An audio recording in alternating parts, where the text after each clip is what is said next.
ভিডিওটা অবশ্যই সেভ করে রাখবেন। A square plus B square equal to C square, এরকম ফরম্যাট আমরা অসংখ্যবার দেখছি। এই ফরম্যাটে কিন্তু একটা বৃত্তের সমীকরণ হয়, সেটা কিভাবে আসেন দেখি। ধরেন এইটি একটা বৃত্ত যার কেন্দ্র হচ্ছে মূল বিন্দুতে। এখন খেয়াল করেন, এইটা একটা স্থানাঙ্ক ব্যবস্থা, কিন্তু এর মূল বিন্দুকে কেন্দ্র করে আমি একটা বৃত্ত আঁকলাম।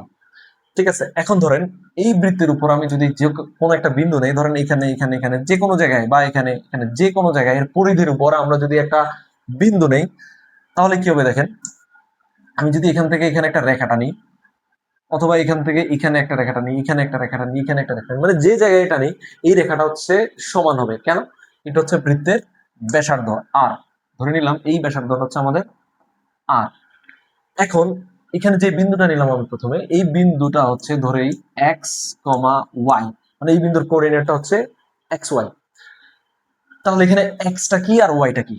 ওয়াইটা হচ্ছে দেখেন, ওয়াইটা হচ্ছে এখান থেকে এই দূরত্বটা হচ্ছে ওয়াই, লম্ব দূরত্বটা হচ্ছে ওয়াই, আর এই দূরত্বটা হচ্ছে আমাদের এক্স, এটা হচ্ছে এক্স, এটা হচ্ছে ওয়াই।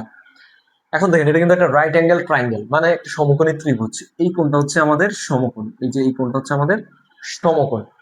তাহলে এখন যদি আমি এখানে পিথাগোরাসের উপপাদ্যটা অ্যাপ্লাই করি, তাহলে এটা হচ্ছে X square plus Y square equal to হবে আর স্কোয়ার, মানে অতিভুজ স্কোয়ার ইকুয়াল টু লম্ব স্কোয়ার প্লাস ভূমি square, that means X square plus Y square equal to R square.